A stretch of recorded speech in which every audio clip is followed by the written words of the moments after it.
Yo, yo, yo. All right. Welcome back, everybody, to the JoeyH podcast. Today we have our sports analysis show. With me, as always, for this show, Lucas. How are you today, my friend? What's going on, my man? I'm doing great. How are you doing? I can't complain. I can't complain. Football season is ramping up. We're getting close. We are getting close. Closer by the day. In fact, I believe there may be some college football games Saturday. Is this week 0? I think. I don't know. I know Florida State has a game next Saturday, but Yes.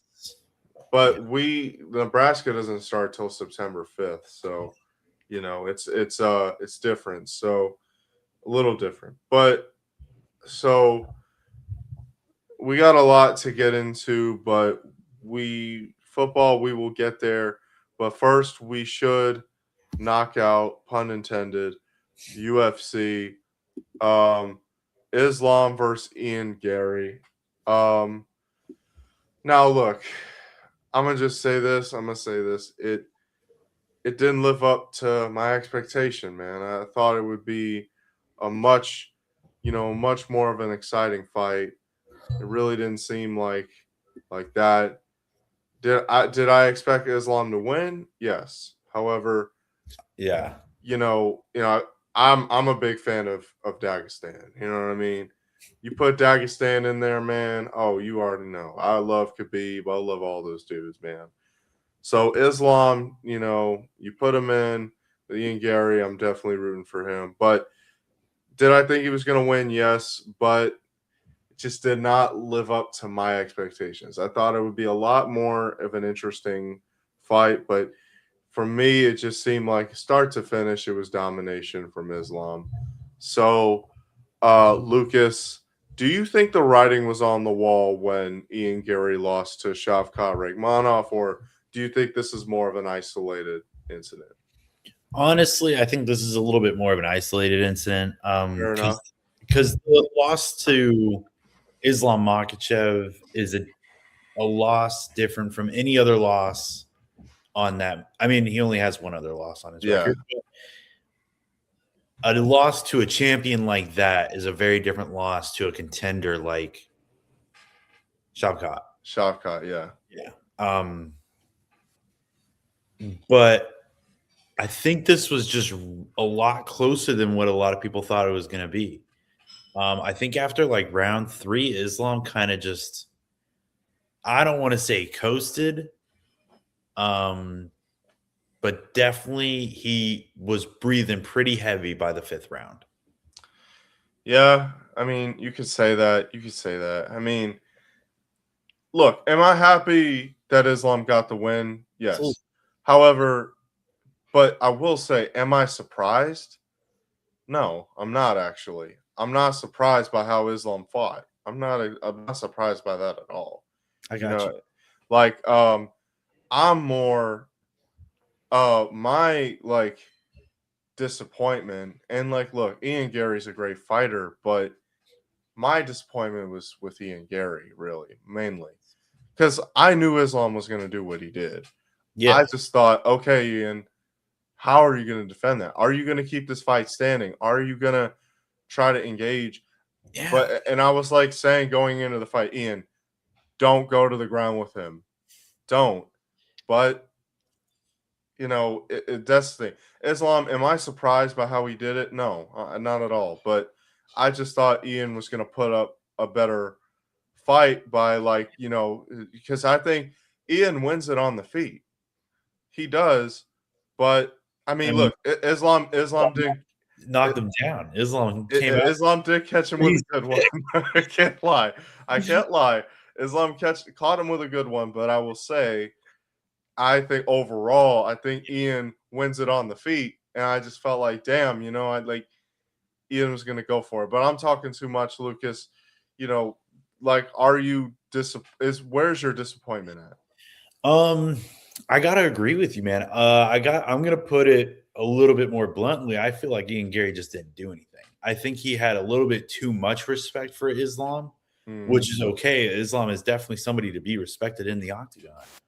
But you're there to win. You're not there to congratulate and hug after every single round. You're there to fight this dude and upset his night. Not he's a great man. He's a great fighter. Yeah, we know that. We know that. We all know that. But it's not your job to do that every single round. It's your job to go in there, stick to the game plan, whatever the game plan is. And what you're saying, it probably should have been keep it on the feet. Yes. That knockdown, he definitely got caught with that knockdown. That was a crazy kick out of nowhere. Yes. But even with that, every other round, if it stayed on the feet, Ian Gary probably would have won. Yeah, I know. I know. And I mean, he did a great job. He did a really good job of defending on the ground. Mm-hmm. I will say that he did a really good job of defending on the ground, but at the same time, he didn't do anything. So I can't say that he did a great job. He did a good job of defending on the ground, but he didn't do a great job. Mm-hmm. He did a good job by just not doing anything. You know what I mean? Fair enough. Fair enough. You know, and like, look, I think I said going into the fight, if Islam wins this fight, you know, I think if Islam wins this fight, I think you can officially put him at top 5 pound for pound greatest UFC fighters ever. Now, where is he exactly in that top 5? I'm not exactly sure. Absolutely. However, I think Islam deserves to be top 5 right now.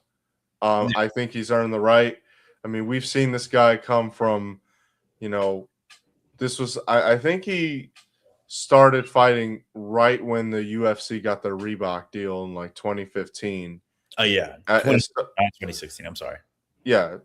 So he started then doing his UFC deal. Yeah, he started fighting in the UFC then. And, you know, now it's just ballooned into something that, I mean, it's a crazier rise. And you got to think, you know, Khabib had injuries, you know, as well. He dealt with injuries. He sat out once for like 2 years. Yeah. But now you see Islam, but like Islam's rise was just insane to look at. And, you know, from his battles with Volkanovski and, you know, his Jack Della Maddalena, you know, I mean, Dustin Poirier, it's always been a crazy ride, and I think now he deserves to be top 5. But we'll leave that up for the people or the UFC rankers to decide, I guess. So now we're gonna do our season predictions. Lucas is a 850 native. He's a Tallahassee native. He's a Florida State Seminole till the day he dies. Yeah. So, Lucas, you have the schedule pulled up. I do. And we want to see what exactly what are you feeling, my man? Do you want me to go down the list, or do you want me to just like? Yeah, you can go down the list. All right. Like Joe said, Florida State, diehard Florida State fan. I've been thugging it out for the last 22 years. I was there with Jameis Winston in 2013 to James Blackman. Dude, I've been through it all. I've been through it all. Heartbreak, man. No diss to James Blackman, but I'm not going to speak on that. You know he's at the Orlando Pirates right now. Is the Arena Ball League? That's great, dude. That's great. Yeah, that's great to hear. That's awesome, man. Seeing that. So starting off week 0, Florida State, New Mexico State. Gonna go to the Knolls. Great way to start the season. I think that's a good gimme game. No, I'm not too upset about that at all. Moving on to week 1. Also at Doak Campbell Stadium. SMU, going to be the first loss of the season. SMU is definitely a top ACC contender. Ever since they joined, they've looked really good in the ACC, and I can't complain about them too much. They're just a good team, and I'm honestly glad that they're a part of the ACC. They're just a good team and a fun team to watch too. They're a really fun team to watch. Absolutely. going all the way over to Tuscaloosa, number 13, Alabama. We're going to lose. We're going to lose pretty bad to Alabama. We're going to probably lose pretty bad to Alabama. But I will say this. Everybody said we were going to lose last year too, and we BTA'd Alabama. So I will not say I'm 100% on the loss, but if we're being realistic, which this is a realistic show and I'm a realistic person, yes, sir. We're 1-2 right now. Okay. Back at Tallahassee, Central Arkansas, we win. We're gonna win. I'm gonna move on. There you go. Keep it at Doak Campbell, Virginia, University of Virginia. We're gonna win that game. We're gonna win that game. Mm-hmm. And then going all the way to Louisville, I think we got some momentum behind us. I think we're gonna win that game. So that's 4-2 right now. That's 4-2. 4-2. Halfway through the season, that ain't bad. Not bad. Going all the way down to Miami in your backyard, to the Hard Rock. Yes, we're going to lose to Miami. We're probably going to lose to Miami. Okay. After a hard loss to Miami, this team I think has really is going down the downward spiral that so many teams have gone, where they're just, it's that time where the good times end and the bad times start forming. Okay. We're going to Clemson is coming down to Doak Campbell Stadium, and we are going to beat Clemson. Okay. Trap game in Boston. We go to Boston College. We're probably going to lose that game. I think after a good. Whoa. I'm going to explain it. I think after a great game from Clemson, I think we get a little bit too full of ourselves, and we're tired from Miami and Clemson back to back. Those are two really, really hard ACC games. No matter if we win or lose either of those games. Boston College, I think that's just a weird trap game. I think we're probably going to lose that game. Probably win it. But we're going to be tired. And then we go over to Pitt, and we beat Pitt. Okay. NC State comes down to Doak Campbell. NC State might beat us. I'm not going to lie. Okay. And then last game at home at Doak Campbell Stadium, 3:30. It's a Friday game.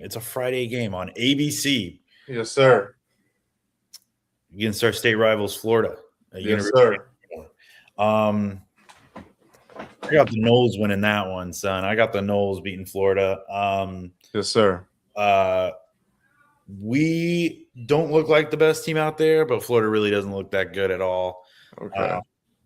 They're at the bottom of the SEC. Excuse me. They're at the bottom of the SEC, and they just don't. They look kind of dismantled and disgruntled and unorganized. Okay. So I'm going to say we beat Florida, so that puts us at 8-4. So I think we will have an 8-4 season in the regular season. I'm not going to talk about bowl games right now. I'm going to wait for that. All right. I like your assumption. But thank you. Go Noles. We'll be at the Natty. We'll be in the Natty before the end of this decade. Great. I love your dissertation. The only one I will disagree with you is that Boston College take, because I'm sorry, Bill O'Brien just does not have that team. Like, we played Boston College in the Pinstripe Bowl a couple years ago. And I don't even think they won an ACC game last year. I don't even think they won. Notre Dame, they went to Boston College. They whipped them bad. But, yeah, hey, whatever. It is what it is at this point. It is what it is. So, all right. Nebraska, first and foremost, guys, a little bit of my backstory, just in case if you guys are new here, you guys don't know. I am actually not from Nebraska. I'm from Florida. However, my dad is from Nebraska. He is a Husker. Yes, he is an Omaha native. And he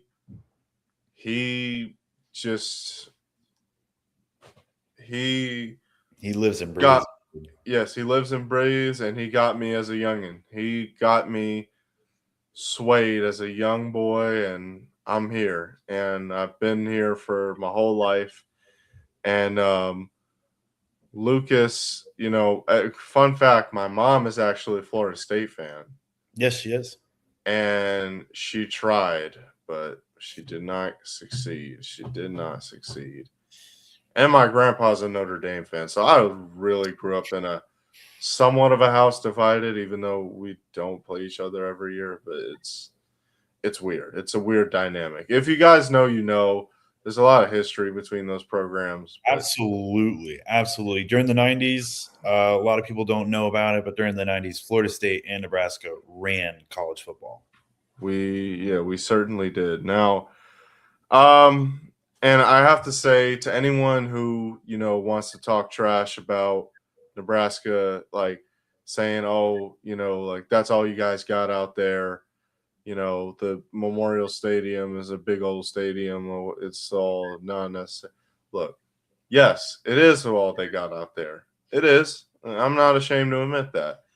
However, Memorial Stadium is over 100 years old. Okay. And it's still actually recently they announced renovation. They're putting it down. They're taking a few seats out. Unfortunate, but you know what? It's okay. My favorite section is the Stairway to Heaven, the top, very top. I might include a photo. Well, actually, I can't do that. It's a live stream. But, anyways, that's enough talking. But anyway, beautiful stadium, beautiful fan base. And a night game at Memorial Stadium is jumping. So let's first and foremost, we got Ohio. First game of the year, noon kickoff. Win. Second game of the year, we got Bowling Green. Win. And then we got North Dakota at home. Win. All those three are home games. Then we go to East Lansing and we play Michigan State. Michigan State has a new head coach in Pat Fitzgerald, who has not coached in a few years. So with that being, and Pat Fitzgerald won one division Big Ten title back when Big Ten had divisions. In his 17 years as Northwestern's head coach, he won one division title. Didn't even win a Big Ten championship, but that one season was when they went 7-5 and they played Ohio State, who went to the playoff that year in the national championship. Anyway, went to the playoff that year in the Big Ten championship. Anyways, then at home we play Maryland, and we're gonna win that game. I did go see the Nebraska Maryland game last year. Malik Washington is a great quarterback. He was a freshman. You could tell he's going to be great one day. However, I don't think he's going to be prepared for Lincoln Memorial. I just don't think it. So then we play Indiana at home. I think we're going to win this game, actually. And the reason why I say we're going to win it is because all Indiana's dogs are gone. Their dogs have left. They got new guys. They got new dogs in. But those old dogs, I don't know if they're replaceable. And it's our first, and they got to come into Lincoln Memorial. And anything's possible when you come to Lincoln Memorial. I mean, 2016, Michigan State with Connor Cook. Or no, 2015, Michigan State, Connor Cook. They were on a 7-0 run. They come into Lincoln Memorial, and we were having a dog crap season that year. We upset them. It was insane. Then we go on the road to Oregon. It's going to be tough. It's going to be tough. But realistically speaking, we are going to lose this game. We are going to lose. I hate it because Dylan Raiola has talked some big trash, and he's not even the starter at Oregon now. Imagine how crazy that is. You transfer to Oregon, and then Dante Moore announces, hey, no, I'm coming back. That's tough. And he was like projected to be like the number 2 pick in the draft, which is crazy. But you know, get whatever, dude. And then we play Washington at home. We are gonna win that game. Washington, I feel like on the road they're not as efficient. So with that being said, we are gonna win that game.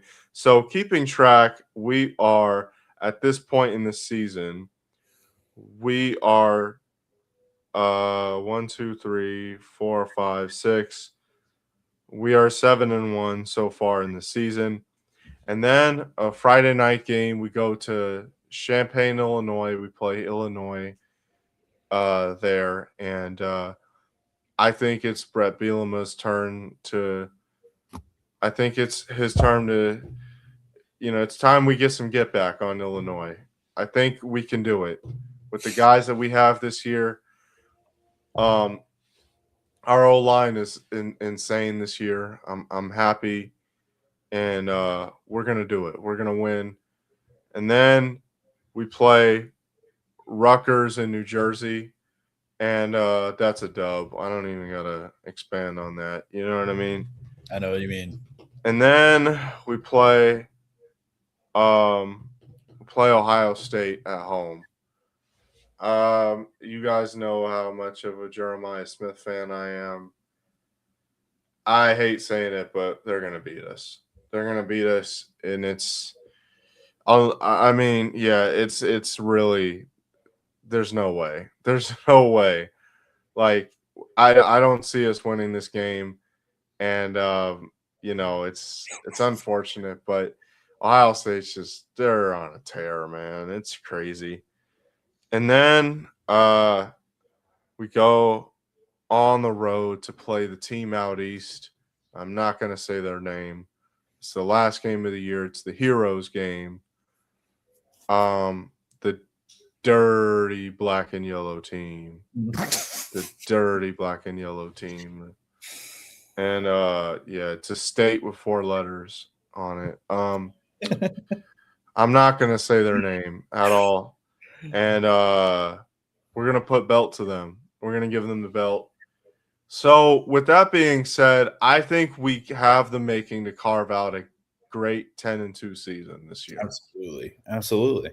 We can do it. I know Indiana is going to be a challenge. It really is. However, I know in our heart of hearts that if we just stick to our game plan against Indiana, we don't let Signetti, do his weird looks and get into our heads like that. Don't Google him. Don't Google him. We will win. We will win, and we can do it. Make it a night game, Nebraska, please. It's going to be insane. And now, with that being said, we are going to go to week 1 of the college football season. And we're going to talk about some of the AP, are the top 10 teams that are getting ready to play. So the first team, number 10, is Oklahoma versus UTEP. That's obviously going to be belt. Oklahoma is going to win. John Mateer, dude, was insane. I mean, last year. But Alabama, they walked in that trap and took over that trap. Yep. So then Miami's playing Stanford at Stanford. Belt. Come on. That's belt. That's a belt. Come on. Then Indiana plays North Texas. Now, hey. Hold on. North Texas had a decent year last year. They did. They had a decent year, but they might give Indiana a game. They might. That's a might. I got but you. Overall, belt. Do you agree? Yes. Okay. And then we got Ohio State versus Ball State. Yeah. Belt. Georgia versus Tennessee State. That's yeah. Belt. That's another belt. And then we got Oregon versus Boise State. Ooh. Trap game here. Trap game in week 1 already. That's a trap game. Now, listen. Better watch Boise State, dude. Better watch. They better watch Boise State. I will say this, though, about like the I will say this about I forgot what I was gonna say, but damn it. It'll come back to me. And then Texas plays Texas State. Belt. Yeah. That's a belt. Sorry, I came back. My 2 favorite college football weeks of the regular season is rivalry week, which is the last week, and cupcake week, which is week 2 usually. And that's all like when the big schools invite all the small schools, they come and they just get a whooping. Now, I only watch for 2 reasons. I want to see if a team could score 100 points or if there's an upset. Yeah. So then we got Texas A&M versus Missouri State. Okay, belt. That's a belt. Jesus, man. What is up with these schedules? All right. Notre Dame. Wisconsin versus Notre Dame. Okay, I'm calling it now. This is the week 1 upset. Oh, no. Wisconsin versus Notre Dame. Notre Dame is not as good as people say they are. There's a bunch of propaganda around Notre Dame, especially with this weak schedule and their dumb NCAA rule. Oh, come on. This is a weak schedule, and they got a dumb NCAA rule. They're taking away from the Big Ten and the NCAA. I mean, and the ACC. Excuse me. But I'm calling it now. That's the week 1 upset. That's the big week 1 upset is Wisconsin versus Notre Dame. Notre Dame's going to be ranked or whatever. They get a guaranteed spot if they have above 6 wins, which is dumb. Not above 6 wins. Come on. If they it's like 11. If they have like 11-1, that's what I read. I heard if it was a winning season. A winning season. Okay. I read it was a winning season. Okay, Lucas. Bro, look. That's what I read. All right, fair enough. But I will say this.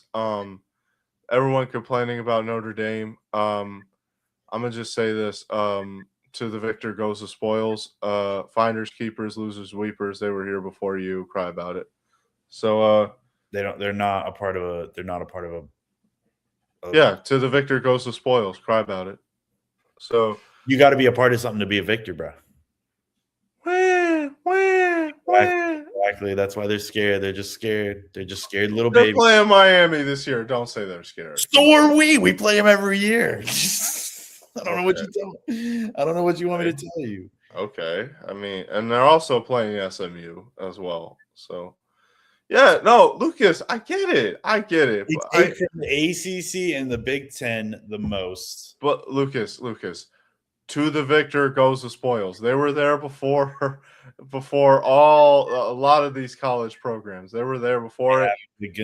And guess what? They got that NBC contract first come, first serve. It too bad, so sad. It is what it is, you know. And oh yeah, by the way, I'm not gonna give a bowl prediction. Same thing as Lucas. I'm personally not a fan of bowls. I think they're stupid. I think that, you know, unless they're going to give the fans what they want to see, like a rivalry game. But other than that, I could care less. I'm not a fan of rewarding a sub 500 team with a bowl game. Come on now. And then lastly, the last top 10 team. And sorry, Notre Dame's going to be Wisconsin. I'm sorry. I just got to say this. Okay. Wisconsin was dog crap last year. They were terrible. In fact, I was listening to Caleb Downs' podcast. Ohio State went to Wisconsin to play them. He said the whole first half, their student section was dead. And then, like, during halftime, they went out for after half. They showed up, and it was packed. And then after the third quarter is when they do the jump around. They did the jump around, And then after the jump around, they just fucking left. Excuse my language, but come on, Wisconsin. No, I can't agree with you, Lucas. Hey, man, I don't know. The Badgers might come out. They were dog last year. They were. All right.